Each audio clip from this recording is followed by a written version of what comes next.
கோபி அவர்கள் முன்பாக வந்து சில வார்த்தைகளை சொல்லி பாஸ்டரையும் பாஸ்டர் குடும்பத்துடைய ஆறுதலுக்காக ஜெபிக்க கேட்கிறேன். ஆகவே நம்ம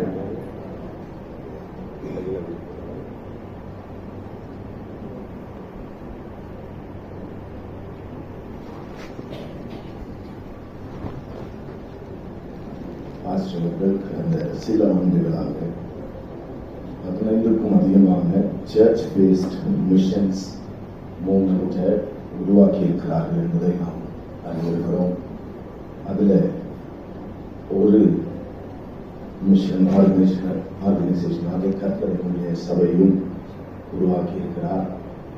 அதுக்கு பெரிய இன்ஸ்பிரேஷனாக இருந்ததை நான் சொல்லி அந்த நிகழ்வை நான் முடிக்க விரும்புகிறேன். 2022 January, for several reasons I